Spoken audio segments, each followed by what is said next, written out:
All right, welcome everyone to our webinar today. Thanks for hopping on, those of you who are around. This will, of course, be recorded for everyone to see. I know it's going to be really good, so you want to pass it around to your team members. I invited Dana to talk to us today because she is just really rocking the first few months of her business, and I had the opportunity to join her on an opportunity call recently.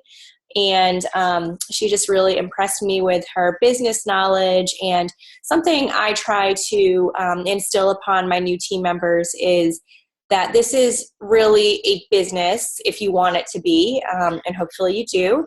And such it deserves to be treated that way. So Dana has a lot of great ideas about what that means, and she's exemplified putting in some sacrifices, understanding where that is going to take her business, and she's already, seeing some of the results of that.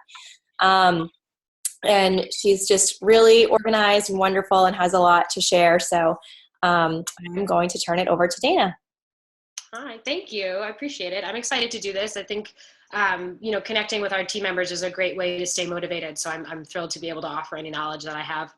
Just a quick background on what I do and where I come from so that you can give you some base on what I'm going to share with you. I've been in a sales or marketing capacity for over 12 years now, since right out of college. So I've worked in publishing, I've worked in textiles, I've worked in fitness, I've worked with small businesses, I've worked with restaurants. And so my goal has always been to help people market their products properly to increase sales and get people in the door.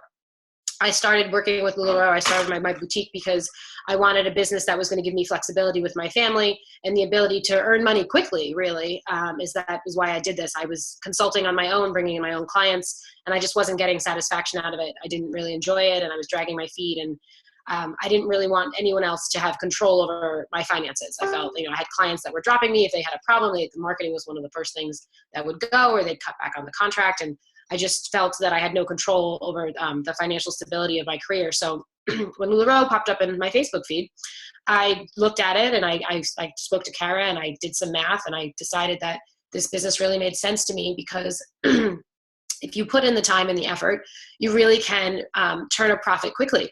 And that's not, I've watched a lot of YouTube videos, I've talked to a lot of people, and I've read a lot of things, and you're kind of like, is that really possible? Or that's good for that girl, but I'm going to give myself some time and I'm going to figure this out on my own. And so when I first signed on, I gave myself the goal of making back my investment in 4 months. And I actually made it back in 2. And the reason that I made it back in 2 was because I started in August and it was really slow. So if I had started in September, I would have probably made it back in 1 month. And that happened because I sat down with my husband and we had a really serious conversation about what I was going to do with this business and how I was going to use it to help our family financially. And that was basically that I was all in, that I was not going to go to birthday parties. I was going to miss family gatherings. Sometimes I don't go to church on Sundays. I book a party whenever I can book a party. I don't have any restrictions on my schedule right now. And I did that because I want to entice my customers and make them feel that I'm accommodating them. Now, my plan eventually is to stop working on Sundays. I would like to go back to church with my family. But for now, I book a pop-up whenever I can. I've booked pop-ups at 9 a.m., 45 minutes from here. I've booked pop-ups at 8 p.m., an hour from here. Whenever someone can fit me into their schedule is when I will show up with all my inventory. And that has, really been rewarding. It's rewarded me in a couple ways. I've been able to move a lot of product. I average between 30 and 40 pieces at each party that I sell. And it's helped me grow my group. I think I'm close to 1,500 members right now, which is a very good number for me. I'm not interested in having people in my group that are not buying. I did a couple loops just to get the number up. I think perception does help. It helps to have, look a little bit bigger when people are looking at this new business. Oh, she's got 1,000 people. Good for her. They don't know if those 1,000 people are buying or not, but you do. So it's important that your group is consistent and is, made up of people who are shopping for you and not just, quote unquote, unicorn hunters. I got off topic there for a sec, but so I think out of anything that's this call, whatever we talk about today, I think the thing I would like to stress to all of you the most is that if you are committed to this, if you want this to be, your main financial income and, change your family, you must be committed to it. And it does alter my parenting. I don't see my kids on the weekend that much. I don't, but that's okay because I'm providing for them and I'm building a foundation for my business that is going to give me the opportunity to be there for them in the future and provide the opportunities that we want to have for them. I mean, yesterday we booked ski school for my kids, and ski school is not cheap. And we put off ski school last year because we couldn't afford it. And today I booked, my husband's booking ski school, and that's about $1,000 for us. We have twin boys, they're 4 years old, and we're putting them on skis in Vermont this year. And that's really exciting for me that I could look at my husband and be like, no, you know what, just book it. It's fine. I have it covered. And that is really a result of me committing to this and making it work for our family. I don't plan on working the way I'm working, this intensely forever. But it's certainly giving me the opportunity to build up my group and build my sales. So that's my business mindset. I hope that's clear. If anyone has any questions, I can help with that. Kara, I thought I would go, hold on, I'm just reading the comments. I thought I would go over like what I'm doing in my business to help back that up. Yeah, absolutely. So after you choose to commit, after you're all in, you can only be all in if you're selling and if you're buying. So book your parties, put your head down and book. I don't like it either. I hate asking for parties. It's not my favorite thing. It's a little awkward. It's a little uncomfortable, but let me tell you a story. I sent out a Facebook message the week I onboarded to a friend of my sister's who I knew loved LuLaRoe already. She'd already hosted an online party. So I was like, oh, she likes LuLaRoe. I'm going to email her. I wrote her a Facebook message. She didn't respond. She didn't write back anything to me.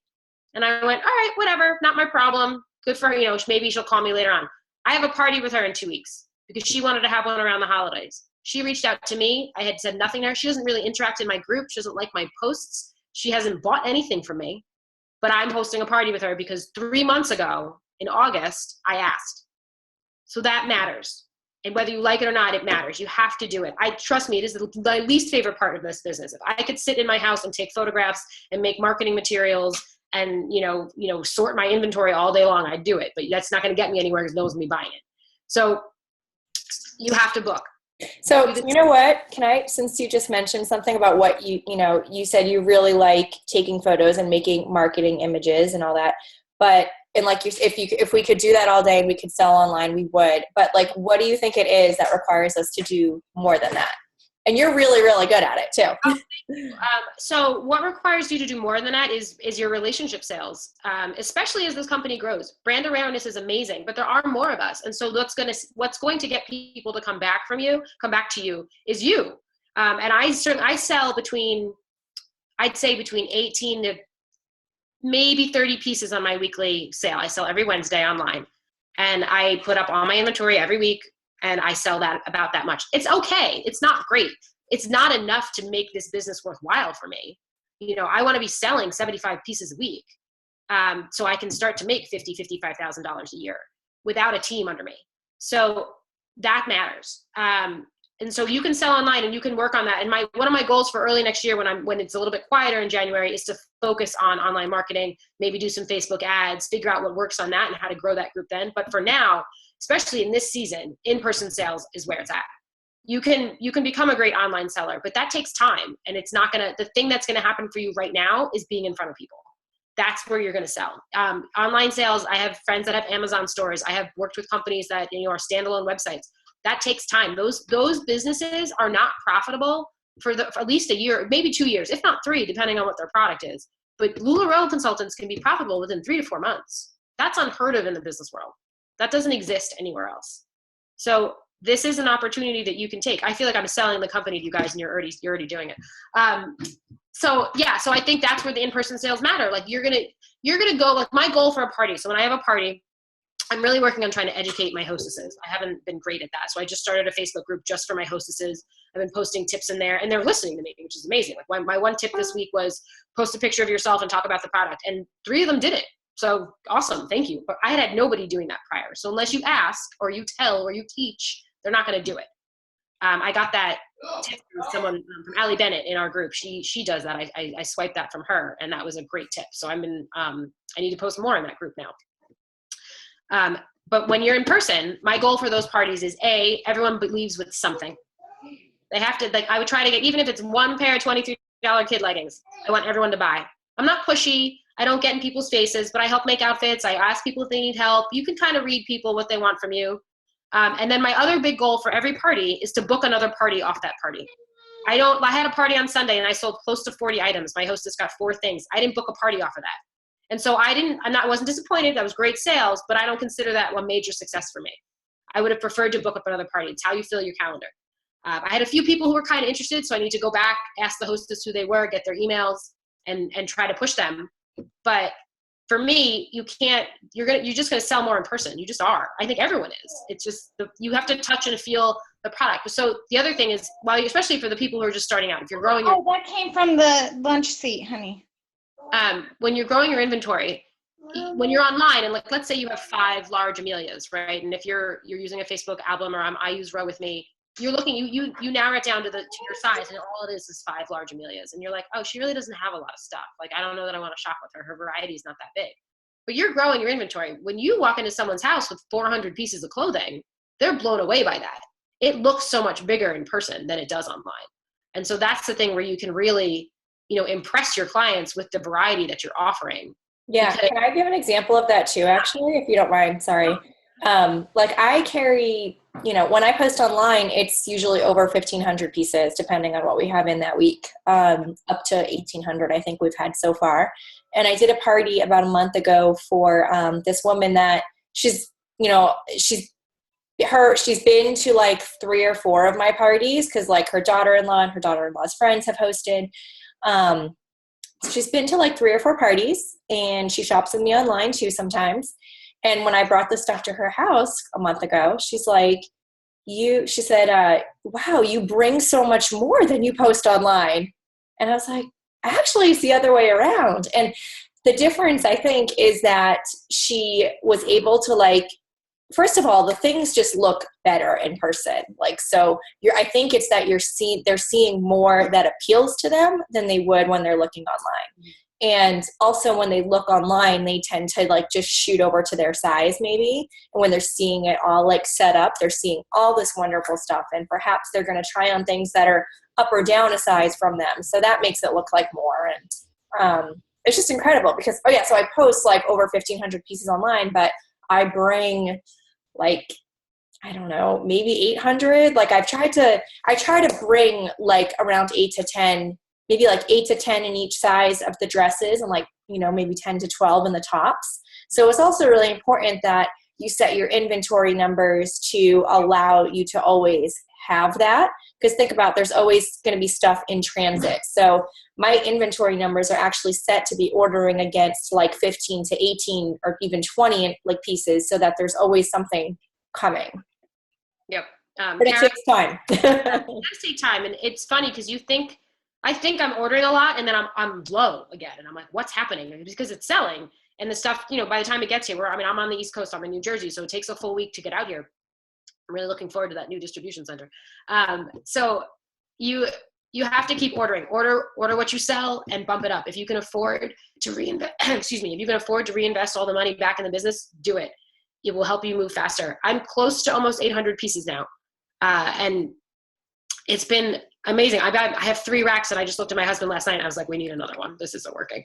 And I live in an apartment, guys. I live in 1,000 square feet. I can turn my camera around later and show you. All of the inventory is in my living room. And we just make it work, and I yell at my kids not to touch it.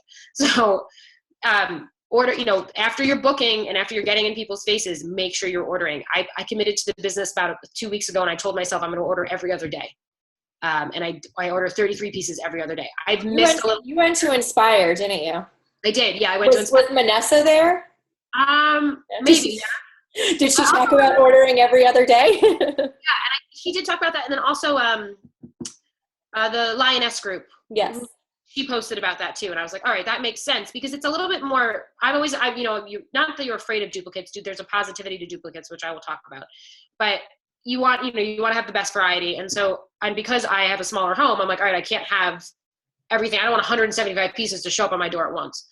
So I've been ordering a lot smaller. And then of course UPS just messes up anyway. And sometimes I end up with 4 boxes on my door, but if you're not ordering, you can't sell. Like today there was a comment in the group about somebody talking about holiday leggings and how she was hoping to get TC, or no, not holiday. She just wanted TC leggings, and her group wanted TC leggings, and she had money to buy. So she wanted to know if she should wait to buy the TC. And I jumped in there and was like, no, do not wait to buy those. Buy what we have in stock so that you can sell it. You can't sell what you don't have, and you can't buy what they don't have. So even if like you have a group that's overwhelmingly TC, you're not going to be able to provide that for them. It doesn't exist. So don't sit on money that you can reinvest in your business, because maybe they'll buy some Amelias. You have a better profit on that anyway. So think about that. Think about how to reinvest the money back in your business. Don't dwell on what's not in the warehouse. I didn't get Halloween leggings. I just got small and large and tween. I didn't get Halloween. I got small and large holiday leggings. I don't know if those are the best sizes. Maybe they'll sell, maybe they won't. But what I did do yesterday was order 2 orders. I ordered 2 orders to get those. So I have a lot of inventory coming, and that's okay because it will move. So you have to think about, you have to be present in your business. Think about what's available to you now. Don't think about what isn't available, and don't think about what's really, I mean, you want to think about what's coming down the pipeline because you want to prepare for it, but we're not in control of the warehouse, and we can't make that inventory show up at our door. So sell what's available. To be honest, when I'm ordering, I don't even look. I look for TC. If it says sold out, I go add more leggings with my one size. I don't care. I have 14 TC pairs left. That's it. 14. Mm-hmm. I haven't sold a pair of TC in weeks, but my numbers have not gone down. I'm still selling it at my regular weekly average. So don't dwell on those things. I think one of the things that I love about LuLaRoe that's made a difference for me is the mindset that Kara preaches, and that comes down from Deanne and her family. The hashtag bless and release is something that really I'm trying to drink the Kool-Aid on that. It makes a difference for you. Don't dwell on the negative. I went to Staten Island. I live in Jersey. I drove 45 minutes for a 9 a.m. pop-up on a Friday. The postess insisted all these people were coming. She swore they were coming. 3 people came. 3 people. I sold 10 things. Not bad for 3 people, and one text message. We were sending pictures to somebody. But you know what? That hostess is motivated because she wants free clothes, and she booked a Friday night in December for me at 8 p.m. And that will do fine because I had done one in her group of friends at a Friday night, and she knows that does well. But she thought the stay-at-home moms were going to come on Friday at 9 a.m. I was a little skeptical, but I figured, give it a shot. Maybe this is a good time. What do I know? I covered my gas and my tolls, and I booked a party. That's successful to me. That's okay. Don't dwell on it. Like I was telling my family about it, and they were like, "Oh, it'll waste your time." And I was like, "No, it's not a waste of my time. I moved 10 pieces and I booked a party. Good for me." Not a waste, yeah. No, not at all. How did you, in the beginning, convince your husband, or what was the dynamic when you said there were going to be these sacrifices? Was he on board right away? Did he understand what you were getting into? So my husband works in finance, and so he talks numbers. So when we sat down and we started looking at what we were counting solds on your page, Kara, literally. So we were counting solds to figure out and I know you've been doing this longer than me, and I have expectations. I did not, nowhere near did I think I was going to come out of the gate and do that. But, we knew that was an option. It was a possibility. And if you're doing that and there's all these other groups doing it, then why can't I do it too? So he was pretty much on board. My husband is very laid back and very supportive. So he does not have a problem with that. He works a 9 to 5, 9 to 6, 9 to 7 corporate job in Manhattan. So he gets home at night, he sees the kids for 20 minutes. So weekends are dad time. So that was fine with him. And there are whole Saturdays where I don't see them. And we have 1 car. So there's a lot of times where we drive up to my parents' house. They live 40 minutes from here. We drop everyone off there. I turn around, come back and get the rest of my inventory because it won't all fit in the car with the car seats, and go about my day. So it is a logistical nightmare. We fight. I'm not going to lie. This is not like roses and sunshine all the time. He definitely gets frustrated with me because our brains don't work the same. So the way I organize the inventory or the way I want to pack the car is different than how he would do those things. And we've set ground rules now to avoid the fighting. But as far as being supportive for picking up my slack, that was not an issue for me. He saw dollar signs, and those are dollar signs that we need. And he was, 100% behind it. I'm also happy. I don't like working for other people. This is something that became very clear to me in the last few years of my life, and it's been very clear to him. So he sees me I'm exhausted and I'm up late every night, but I'm happy. So that matters to him too. Yeah. Something I told the group at Inspire, which kind of makes sense with what you're saying to repeat, is, when you think about sacrificing that time on the weekends, the birthday parties, the, family events and all that, and that, for many of us, it's going to be our husband, or if there's not, a spouse, maybe another family member that's picking up the slack. Mm-hmm. It's really that I was thinking wow, my husband takes my kids to dance class, to birthday parties, to whatever is going on. I love my dad. Great dad, great grandfather. he didn't do that stuff with me. And you know how my husband will go shopping for birthday presents if they have a party. Like he'll do any of that, grocery shopping, party presents. He'll go buy them clothes if we need to, like whatever it is. And I think how amazing it is that we like get to be really 100% equal parents to our kids. Again, love my dad, but it was just a different dynamic in our house. And I think it's really great that my kids are going to, you know, get those memories and that experience with both of us. Mm-hmm. So I try to think about what I am giving them, not what I'm taking away from them.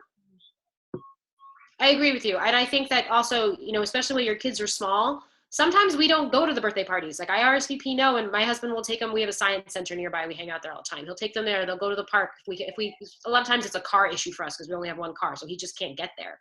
And they're young. They don't know they're missing it. I know that a lot of people may not want to hear that, but there's going to be birthday parties for the rest of their lives. And you're going to get to go to them when you've established your business and made yourself more financially stable. And you're not going to like think, oh, you know, I have twins. So like, what do? I spend we live in New Jersey. If I'm buying a gift for someone with 2 kids, that's a minimum of $40-50 a birthday party. And that's for us right now. That's really not, you know, we live in a very expensive neighborhood. We have, you know, whatever, I'm not going to get into it, but this is not, these extra expenses have always been things where I'm like, I'm sorry, we can't afford to do that. I'm not going to your kid's birthday party. But because of LuLaRoe, I can buy a birthday present and send my husband. Now he may not be able to get there because we only have one car, but it's an option because we have more financial viability now. I don't believe in mom guilt. I will encourage you not to do that to yourself. Your kids are loved, and that's what matters. And they will remember that. They remember the good times, and they will remember the love that you gave them. They will not remember that you missed this, this, and this. Like Kara just said about her dad. My dad traveled constantly. He was never around, but I've never questioned that the man loved me. He loves me very much. He's incredibly supportive. But you know, he didn't go to every school play. He didn't take me to birthday party. Please, what birthday party? Like that. I mean, he might even miss my birthday a bunch of times, quite frankly. But that doesn't change how I feel about him because he loved me. And so I encourage all of you to remember that like, even though you want to be part of every single moment of their lives, you're building a business to give them financial security. That means everything to a child. To not have a stress on a kid, to worry about whether or not they can have something is really big.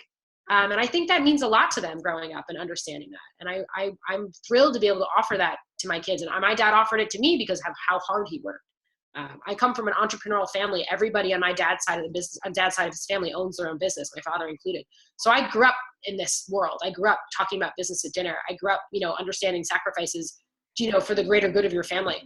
So if that's not something that you guys grew up around or not something that you understand, I encourage you to find other entrepreneurs, either other LuLaRoe consultants or other women networking groups in your area, and learn what they're all doing, because everyone's going through the same thing. Everyone understands that if you're going to be successful, you have to make sacrifices at home, but it doesn't have to be to the detriment of your relationship or the memories with your children at all. I would encourage you to really look, like Kara said, look on the bright side, look at the experiences they're having with the people who are watching them. Is grandma taking them, grandpa, whoever is with them, that person is loving them. And that's fantastic. And that matters to them. My mom had my kids half of last weekend for me because they had a half day and I just couldn't, she picked them up for me. I had some meetings I work on some other stuff and I had meetings, and she picked them up and she was like, oh, just let them sleep over. And they were there. I think she was with them almost for 2 days. She had them and they didn't miss it. Oh my God. She took them to the dollar store and she took them for pizza. Then they went to our church to set up for the festival. They got to hold a ladder like that. It was like the greatest day of their lives. So yeah, focus on the positive. That's the other thing about LuLaRoe. Focus on the positive. Focus on what you can sell. Focus on where you can sell. Focus on who else is loving your kids. Don't focus on the negative. The positive will bring you more. Has your why changed at all, even in just the first few months, or evolved? My why. Has it, or things have been added? I think things have probably been added to it. Yeah. I think I originally told myself, all right, if you can't build a team, don't worry about it, or don't focus on that. You can make money selling clothes. I have one team in the queue right now. There's 2 girls that signed up under an LLC.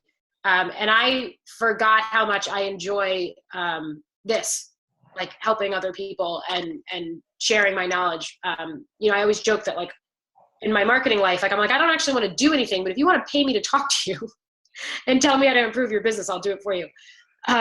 So this part energizes me and it motivates me. And I love the Facebook group. I love being able to chime in or learn. I mean, I've done the one thing about this business that's so great, or I mean, one of the many things, is that you're not recreating the wheel. Like I learned from Allie Bennett how to do the hostess group, and that's awesome. So there's a solution to the problem I was having. So there's always someone out there to help you and answer a question. Even the other day, I didn't know how to answer a client, so I put a screenshot up, and someone told me what to say, and I was like, "Thank you," because I'm tired and I didn't know how to answer her, and you did. So that's part of my why now, is just being on a team and encouraging each other, and when that's definitely part of my why. Do you guys have other questions about the business aspect? I see one question over here. Someone, Nicole was asking me about the hostess group. I think we'll have to do a follow-up on hostess prep to see how that turns out for you. I'm going to try it too. Yeah. This is brand new. I just started. So Allie's asking me that a group, do you remove the hostess from after her party? How many people are in there at a given time? Right now, I think I did November and December. So Allie put me in her September group. This was a posted lioness that Dana found you guys. She started posting in August, so I'm late to the game. She was prepping her September hostesses in August. I am prepping my November and December ones now. I just started it, I think Sunday night I did it, and I put all of them in. So I think I'm not done. I still have a few dates left in December I'm trying to book, so I think right now I have 9 people in there.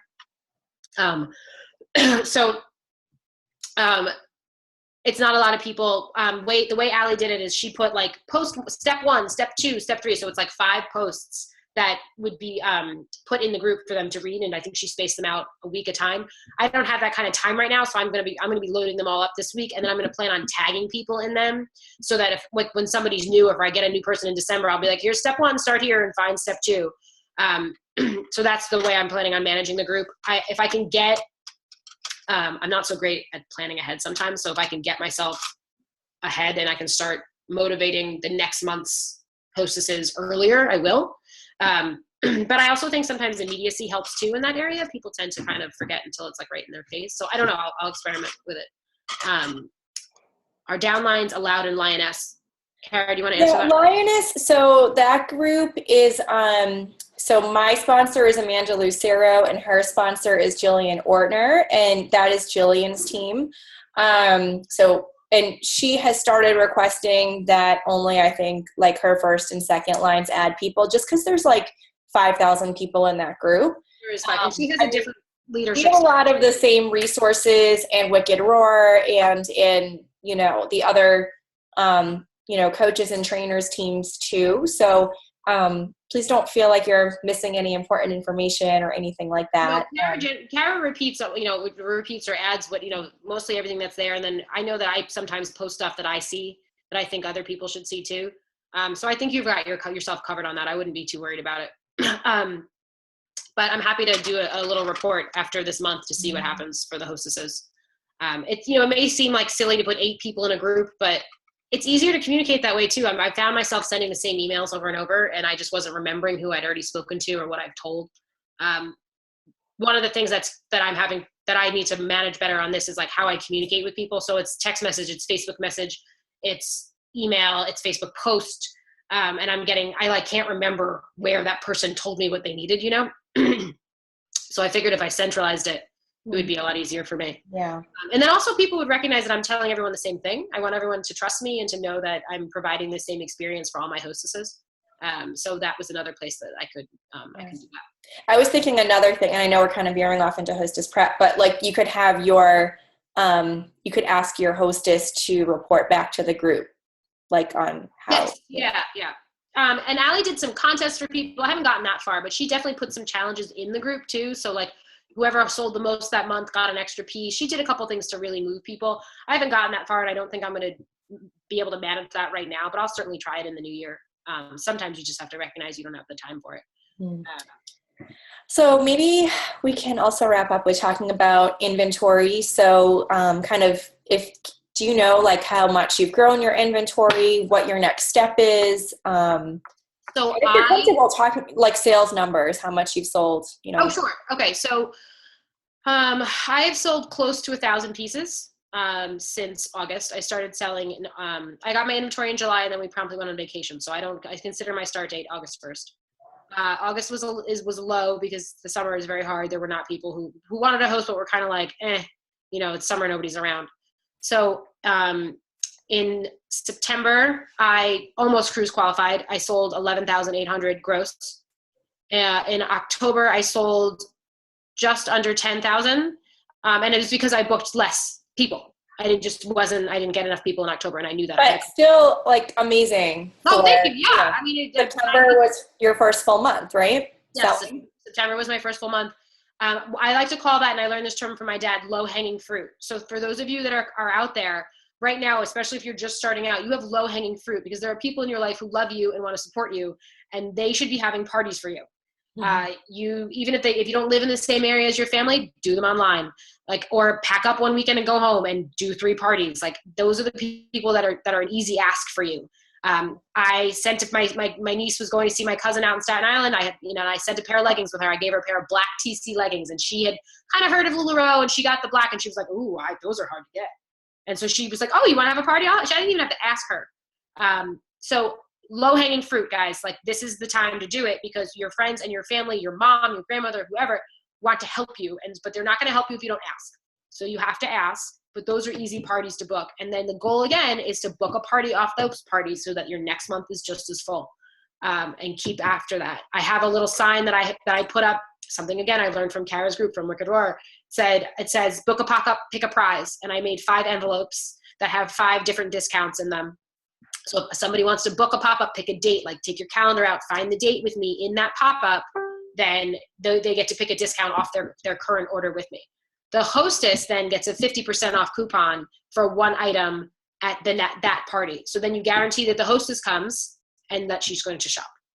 And so I like that frame because I don't like asking for pop-ups. That's part of, that's my handicap, but I can point to it. It helps me remember. Maybe I don't even bring it up, but they see it. And so I put that I bought a cheap IKEA frame, and I put that next to my price list, and I put out my 5 envelopes. It's like 10% off, 1 pair of free solid leggings, no black.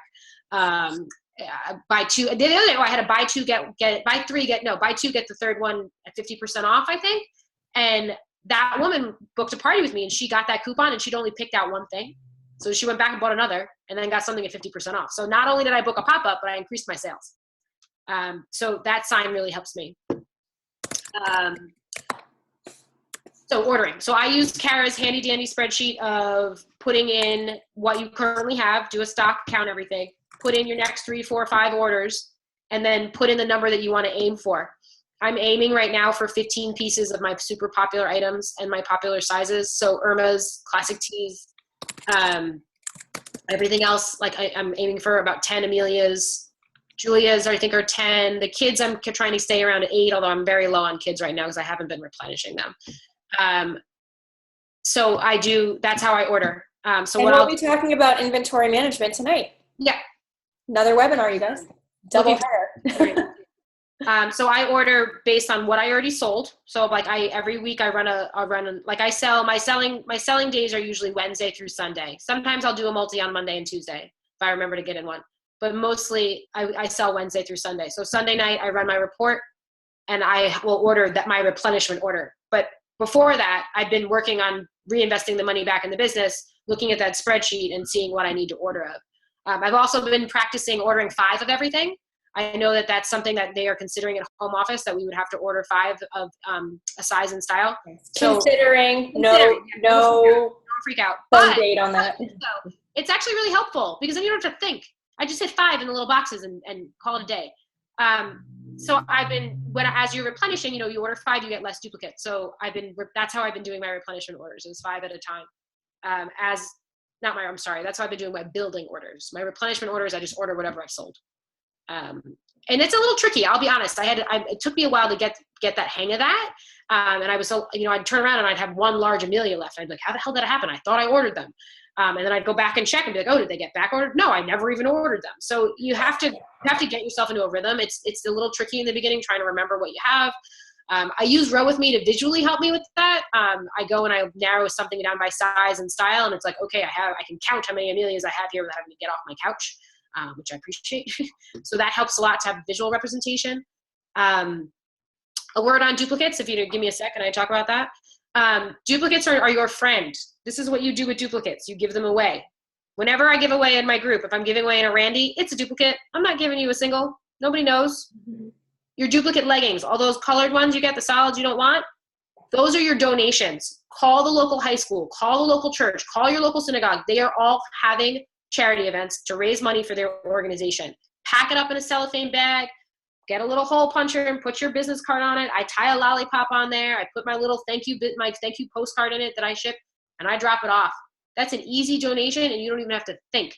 I try to put one pattern in there. I put a duplicate pattern in, and then I do 3 solids. And that's $100 retail value for somebody, and that costs you nothing.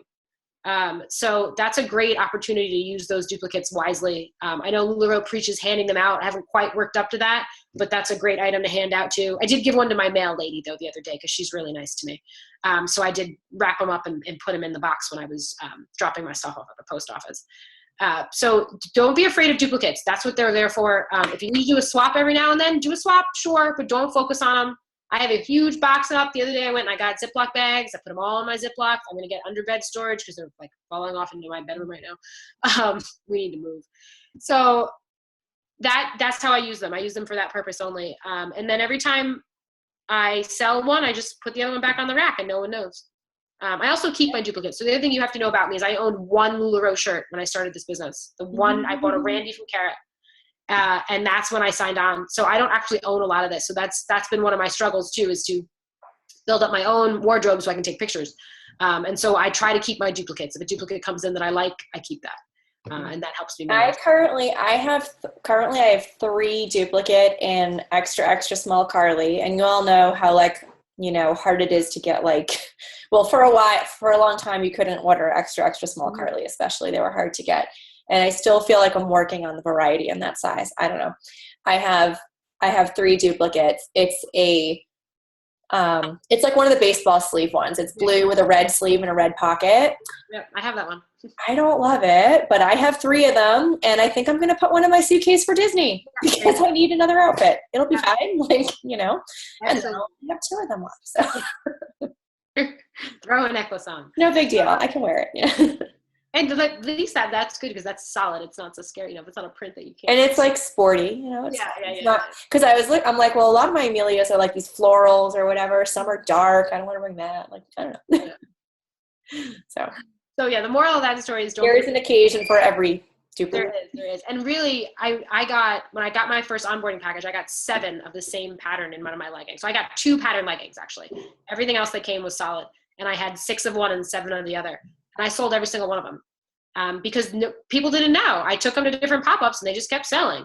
I used them when I had a couple people ask me for gifts. I made an outfit with it. Here you go. So it's easy to use them. You just have to don't. It's all about your mindset. Don't be like, oh God, I have to waste my time running around trying to find someone to swap these with. It's not worth it. Just sell them. Somebody will buy them. Right. It's shocking. Trust me.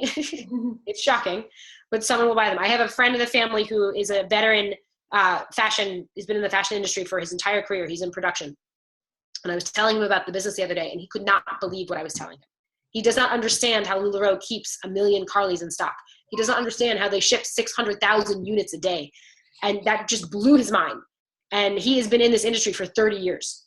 So this is, this unique opportunity is here, and it's in my living room, and it's in a room in your house too. So if you can't, it's not a $250 bottle, business in a box. That's my favorite phrase. You've spent a lot of money in this, and you can make a lot of money in it. You just have to go out there and push yourself. Mm-hmm. I'm tired. It's exhausting. I have a double header on Saturday. I'm not looking forward to that. But you know what? I'm going to sell, and at the end of the day, I'm going to be really happy about it because I'm probably going to move, knock on wood, over 50 pieces in one day. So good order. Yeah, can't argue with that. So, yeah, I think that's it. Do you want me to talk about marketing at all? If you want to, maybe put, sure, a little bit. Okay, so I had in my notes, I have something about posting. Yeah. And so you all know post every day, right? Because this is all about just getting it going, right? Not waiting and. Yeah. And you get yourself into a rhythm. When I first started doing this, I would cut my head out of all my pictures. or I would like crop it here. Cause I just was Oh, like, yeah, I remember I'm that. not putting a picture of myself on social media. Cause that's not my way. Like there's zero photos of me. She would have like artsy photos, you guys, that were just her body. Yeah, I'd cut my shoulder off just to show you the pattern and stuff. And then after a while, I was kind of like, this is stupid. Like people want to see your face. And so I started taking photos, and now I remember to put makeup on, so that helps too. I'm too lazy. But so now I show my face, and I show my face. I have my sister comes over and takes pictures with me. My cousin's girlfriend comes over. I show all their faces now. So show your face. Don't be afraid of that. I can guarantee you that there's somebody out there looking at it going, I can't, she's so brave. I've had people be like, I can't believe you do that. And, now it's just like second nature to me. It's like, put the timer on your phone and find a place and make it work. So post every day, post something, flattering every day. It doesn't have to be the most perfect picture of you, but have it be an attractive photo. If Kara and I have talked about doing a photo webinar, which we can figure out one day. But, Yeah, we should do that. Don't wait for us to get that together. Go online and you can, there's a ton of websites that will teach you how to take a better photo. Learn a little bit about that. Learn a little bit about photo composition and what it means to move yourself off the center and be on the left side or the right side. That makes it more visually appealing for people. And the more visually appealing your photos are, the more likely they are to come back to you. So work on that a little. If you don't know what to do, post it in the group. I've seen people post pictures and ask for tips. Do that too. If you want to know what good online courses are out there that are relatively inexpensive, tag me in the group and I'll link some spaces that I know that are really good classes.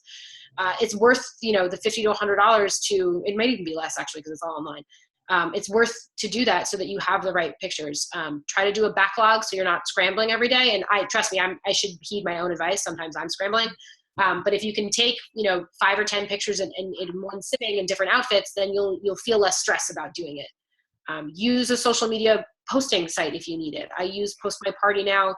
I use it for my events, and sometimes I use it for my group too. Like I know that when I'm in meetings in the city, or for those of you that work full time, those are great tools for you. People understand that you're not in front of your computer all the time. Set a post at 12:30 every day for lunch. Let people see it while they're scrolling through their Facebook at lunchtime. And that's worth, that one costs $10 a month. That's worth every penny. Because there are days when I know I'm just not gonna be able to get something up, especially the days when I'm selling. It's very important to me to be very active when I'm selling. So if I'm not gonna be here, if I'm in the city, if I'm at meetings, I will schedule 2 to 3 posts over Wednesday and Thursday, my selling hours. That would be my biggest takeaway for you for marketing right now is I make my own graphics because I like to, but you don't have to do that. Use all of LuLaRoe's graphics. The back office is great. There's tons of stuff in there. But the one thing that I would really focus on if graphics are not your thing would be your photos. Pay attention to your lighting, pay attention to your composition, and learn how to make them visually appealing for people because that will matter for you. It will help your business in the long run online, especially if you want to build online. If you're focusing on in-homes and online is not for you, then you don't really have to worry about that. Although that does help to have a good Instagram account because your in-person people will follow you. But yeah, that would be my small takeaway for marketing right now. We can talk about that at length. Yes, we should plan we could talk for like another hour about that. Well, thank you. I thought that was wonderful. I hope you guys really, felt that push of how this can really be a business, and there's, so much experience that can be put into it and so much we can learn by treating it like a business that it is. And I think really just committing. I mean, Dana was very committed from the moment she started to making this work. She had her why, she had her, reasons for doing this. And I think there were no airs about it. Like she knew that it was going to be work, and she's willing to put that in. So, and it's working. It's absolutely working. So it is working. And this is just to reiterate, like this is from a business perspective, because I know that not all of you come from a business background. It is virtually unheard of that you can turn a profit in a business in 4 months. That doesn't exist anywhere. And so that's very unique. And this is something that you can take advantage of. You can make that happen for yourself if you're willing to put the time in. It's right. not going to happen. Well, it's not going to happen in a blink of an eye, and it's not going to happen if you're sitting at home staring at your inventory. Right. And it's ordering, inventory, and booking parties. Yep. I think those are like the 2 activities that it really boils down to. Absolutely. So. Thank you. Well, thank you guys. Have a great day. Bye.